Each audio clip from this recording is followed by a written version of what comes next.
それは戦いの始まりではなかった。神々の争いは突如として始まったわけではない。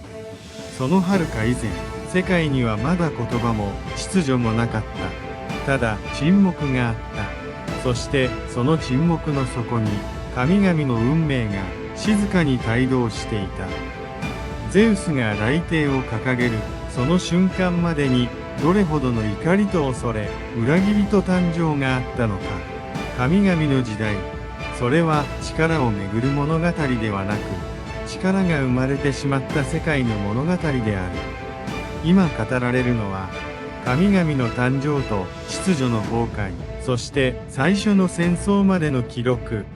そのすべては一つの静かな終焉から始まった。北の牧野編第一章。静寂の終焉、崩れゆく神々の均衡。遥か昔、まだ世界が静かに鼓動していた頃、宇宙には厳然たる秩序が存在していた。大地ガイア、天空ウラノス、そして原初の神々が築いたその秩序は、やがてクロノスによって受け継がれる。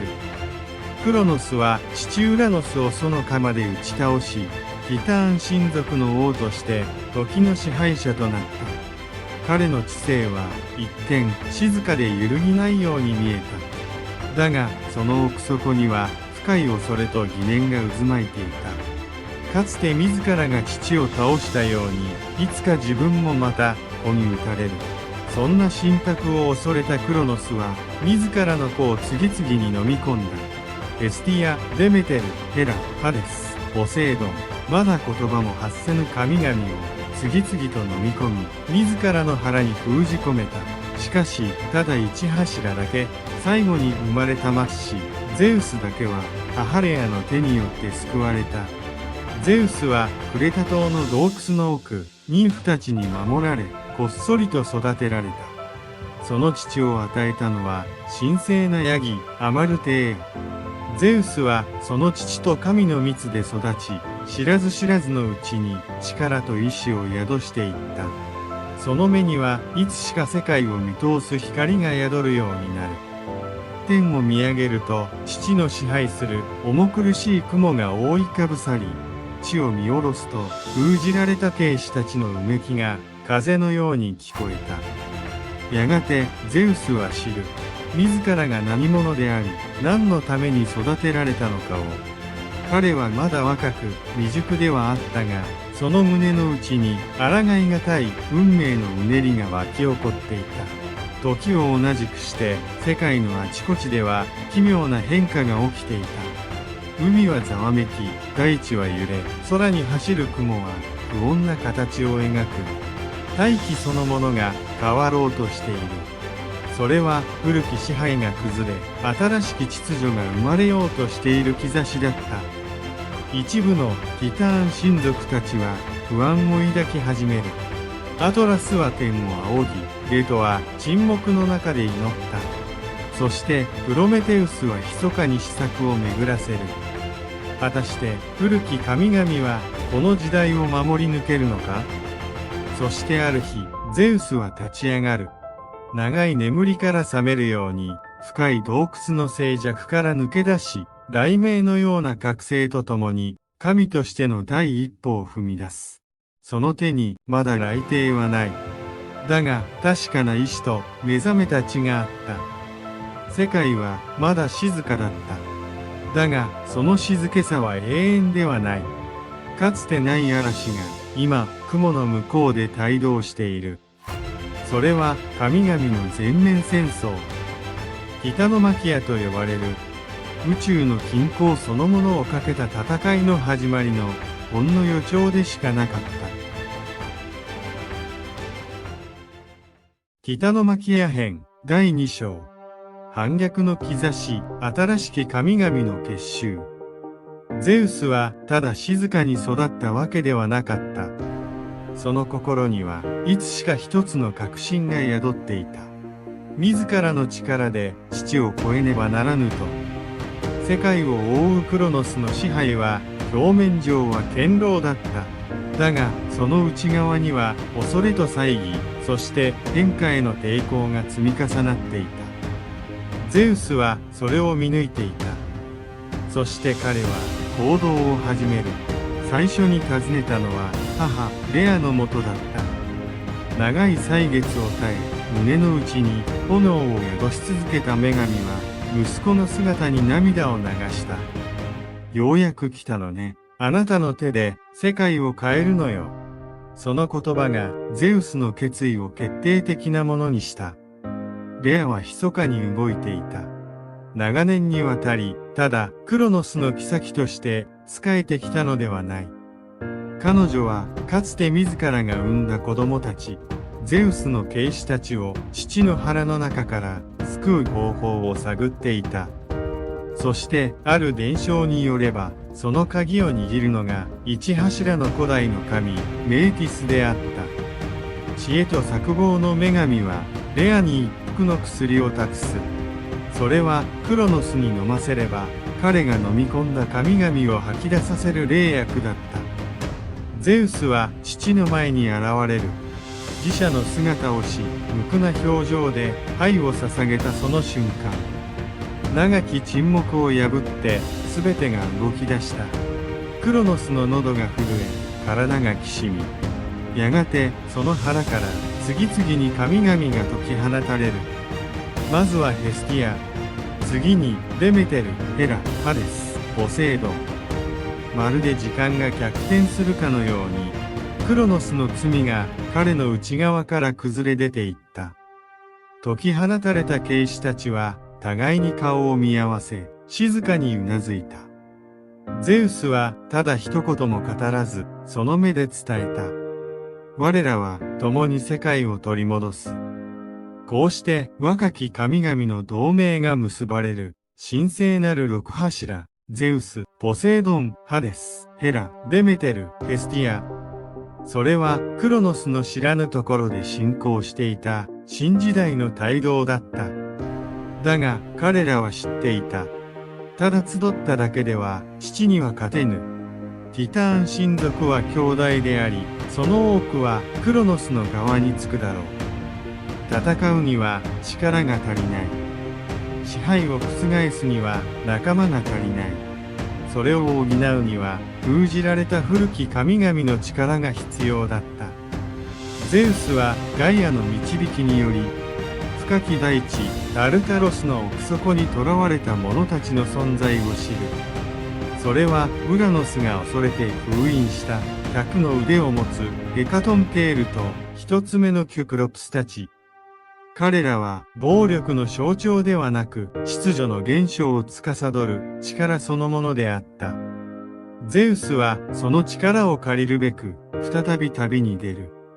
それはただの戦力増強ではなかった。世界そのものを巻き込んだ再編への第一歩だった。一方、ティターンたちにも動きがあった。アトラスは天を仰ぎ、戦を覚悟した。コイオス、クレーオス、イアペトスら、クロノスに忠誠を誓う者たちは、着々と準備を進めていた。だが、沈黙を貫くティターンもいた。オケアノスとテジュスは、中立を保とうとしていた。そして、プロメテウスとエピメテウス。彼らは、神々の間で何が正義かを測りかねていた。世界は、静かに分かたれようとしていた。古き神々と新しき神々、秩序と変革、恐怖と希望。そしてこの対立はやがて避けられぬ戦争へとなだれ込む。自称、天が裂け違われ神々が力を交える。その時、宇宙は真の変革を迎える。その始まりの号砲が今にも鳴り響こうとしていた。ティタノマキア編第3章。戦の火蓋、神々の戦争、始まる。それは一陣の風から始まった。突如として空が暗転し、大地が小刻みに震え始める。空を走る稲光、地の底から響くうねり。世界はまるで何かを恐れて息を潜めているかのようだった。そしてその沈黙を破ったのは雷鳴の轟であった。ゼウスは天空に立ち、初めてその手に雷霆を握りしめる。キュクロプスたちが鍛え上げたその武具は、ただの武器ではない。空そのものを切り裂き、秩序を打ち立てる象徴だった。ポセイドンは海を揺らし、トリトンの角の笛が鳴るたびに大波が戦場を洗う。ハデスは静かに冥界の門を開き、その隠れ兜をまとって地中から忍び寄る。その姿は誰の目にも映らぬが、死の気配だけが敵の背後に漂っていた。こうしてオリンポス神族たちはついにティターン神族との全面対決へと踏み出した。一方ティターンたちもまたクロノスの号令のもと戦の陣を張った。戦の最前線に立つは巨神アトラス。その体は山よりも大きく、目には揺るがぬ忠誠が宿っていた。彼はティターン神族の矜持を背負い、最後まで戦場を離れることはなかった。イアテトスは剛腕を振るい、クレイオスは大地を揺らし、コイオスは星々の運行を乱す。彼らはただ古き支配を守るのではない。自らの存在意義そのものをかけて戦場に立っていた。所詮は混沌だった。雷が天を裂き、地が炎を吐き、海が咆哮を上げる。神々は言葉を交わさず、ただ力と力がぶつかり、世界そのものが揺らぐような衝突が続いた。戦場は山脈を越え、大海原を渡り、やがて世界の至るところで戦火が立ち上った。だが決着はつかなかった。両陣営とも決定打を欠いた。ティターンは数に勝り、オリンポスは若さと情熱に燃えていた。戦はにわかには終わらぬものとなっていく。そしてゼウスたちは気づき始める。ただの力ではこの戦を終わらせることはできない。やがて戦いは1日では終わらず、1年でも終わらず、10年という歳月にまで伸びていく。その間、世界は一つの状態にとどまることを忘れた。昼は夜を貪り、季節は定まらず、生命の営みは脈を乱された。神々すら疲れ、心をすり減らす。この戦はただの武力闘争ではなかった。宇宙の秩序と存在意義そのものを問う深遠な戦いだった。そんな中、一柱の神が静かに動き始める。それはプロメテウス。彼はまだどちらにつくこともしていなかった。だが時代が変わることを誰よりも早く感じ取っていた。この戦は勝つ側に組みするべきではない。未来を作る側につくべきなのだ。その眼差しはすでにゼウスの背中を見据えていた。ティタノマキア編第4章。10年の激闘、疲弊する両陣営。戦いは終わらなかった。それは誰もが予想しなかった長さで、気づけば10年という歳月が過ぎていた。オリンポスとティターン、若き神々と古き神々、未来と過去が互いに譲らぬまま、世界の各地で火と雷、海と大地をぶつけ合っていた。空は割れ、大地は崩れ、四季は失われ、月も星も定まった軌道を忘れた。神々の戦いは天地の秩序そのものを蝕んでいた。人の姿もまだなかったこの時代に、神々すらも疲れるということを初めて知った。ゼウスは雷霆を振るい続けた。しかし放てば放つほどに天空に裂け目が増えた。ポセイドンのトライデントは大海を割り、波はもはや秩序ではなく怒りのうねりと化した。ハデスは冥界の軍勢を地上に呼び寄せ、死の匂いが戦場を包んだ。一方、ティターンたちもまた疲弊していた。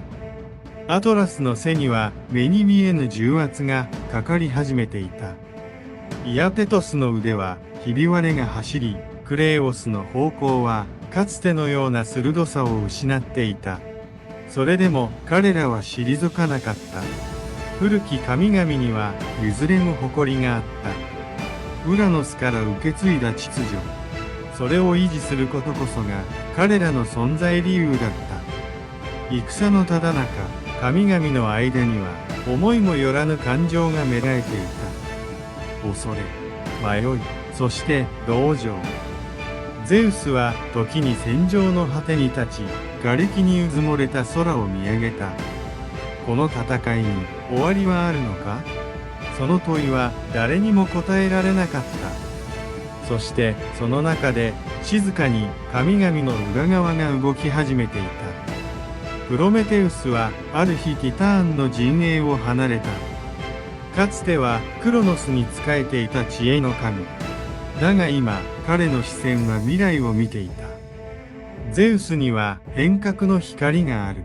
古き神にはそれがない。そうつぶやくと、彼は静かにオリンポスの陣へと歩を進めた。オケアノスとテテスもまた、中立の立場から、密かに水脈を調整し、海の神ポセイドンを戦場で支えていた。すべてのティターンがクロノスに従っていたわけではない。神々の中でも世代交代の機運は静かに広がっていた。だがそれでも戦は終わらなかった。10年にわたる闘争は神々の誇りと憎しみを燃やし尽くし、戦場にはもはや明確な勝者も敗者も存在しなかった。残されたのは荒れ果てた大地と神々の深い疲労と、そしてこのままでは宇宙そのものが崩壊するという予感だった。その時ゼウスの耳にある声が届く。それは大地の母ガイアの声。地下深くに封じられし巨神たちを解き放て、彼らこそがこの戦を終わらせる鍵となる。その声はゼウスの心に深く刻まれた。自称忘れ去られた巨神たち、ヘカトンケールとキクロプスの目覚めが戦局を大きく変えることとなる。世界の底から新たな力が立ち上がろうとしていた。北のマキア編第5章、タルタロスの解放者、忘れられた巨神たち。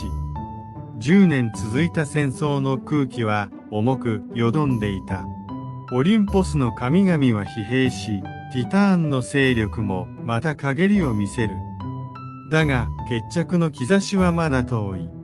天空は割れ、大地は裂け、時の流れさえも鈍って感じられる。その頃、ゼウスはついに一つの決断を下す。この戦を終わらせるには眠れる力が必要だ。ゼウスが向かった先は地の底よりも深き場所、タルタロス。そこは神々ですら足を踏み入れぬ最深の牢獄。永劫の闇と沈黙に包まれたその奥には、ウラノスによって封印されたかつての巨神たちが囚われていた。それは太古の天空神ウラノスが恐れた存在。かつて神々の父であったその神は彼らを地に閉じ込め、後に王位を引き継いだ息子クロノスもまたその封印を引き継いだ。そして今ゼウスはその扉を開こうとしている。ゼウスは母なるガイアの導きによりタルタロスの門へと到達する。その門は閉ざされて久しく、そこに近づくだけで空間が歪むほどの重圧がのしかかった。しかしゼウスはその中へ歩を進める。一歩ごとに時すら凍りつくような感覚。その先にいたのは100の腕を持つ3兄弟、ヘカトンケールたち。ブリアレオス、コットス、ギュゲス。彼らは無数の腕を縛られ、全身を鎖で封じられていた。その姿は怒りと悲哀の塊のようでもあり、同時に神々の恐怖の記憶そのものであった。ゼウスは彼らの前に立ち告げる。お前たちを閉じ込めたのは古き秩序だ。だが今必要なのは変革の力だ。共に戦ってくれ。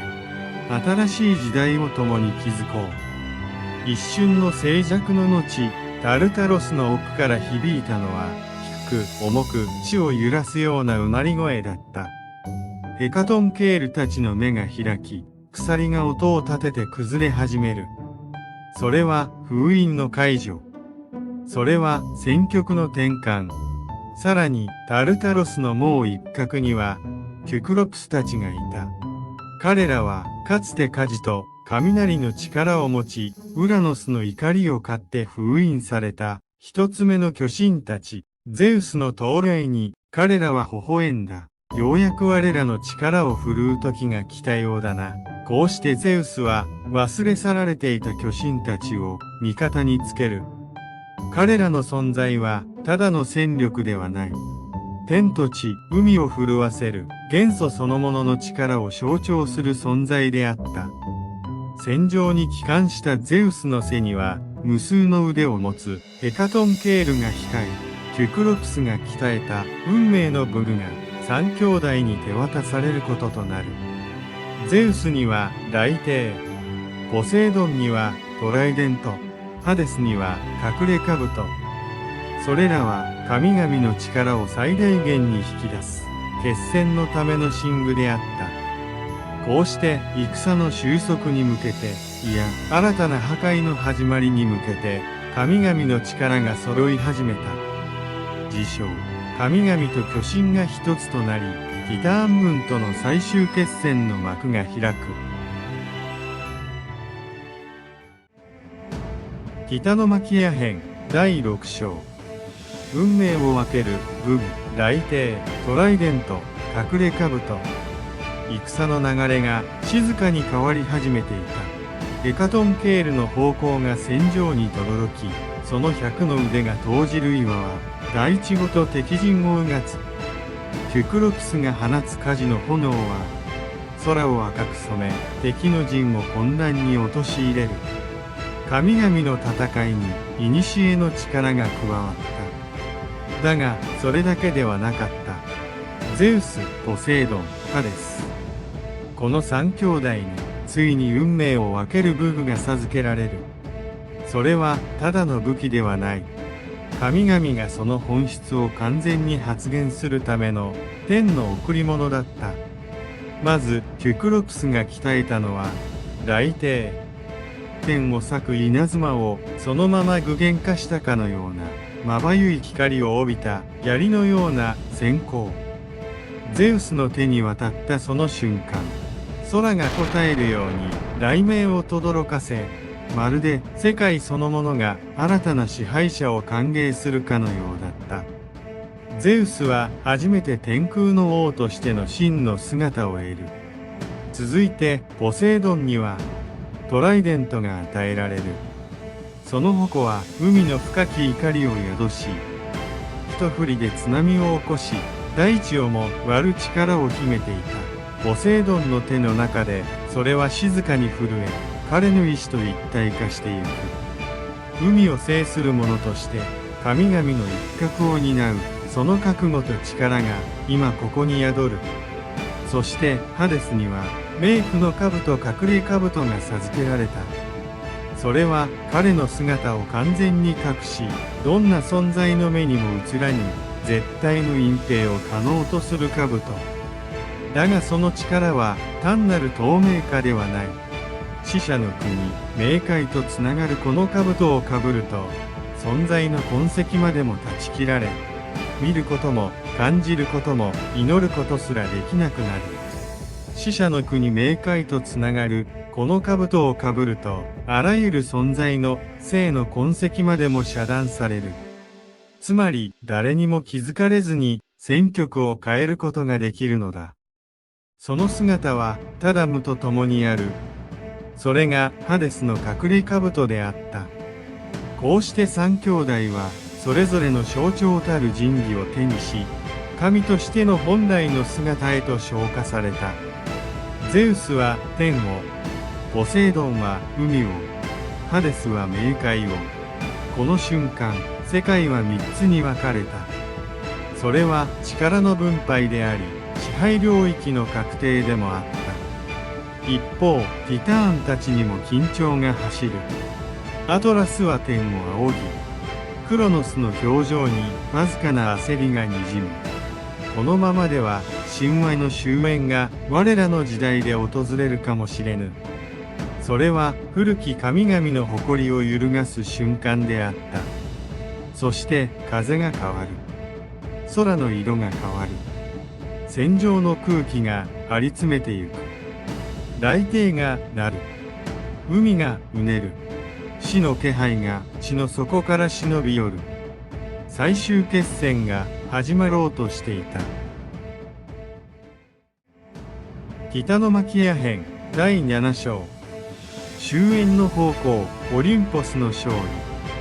空は裂け、大地はうめき、海は吠えた。それは神々が命そのものをぶつけ合う戦いだった。長きにわたる激闘の果てに、ゼウスは雷霆を掲げ、ポセイドンはトライデントを振るい、ハデスは隠れ兜とともに死の気配をまとって戦場をかけた。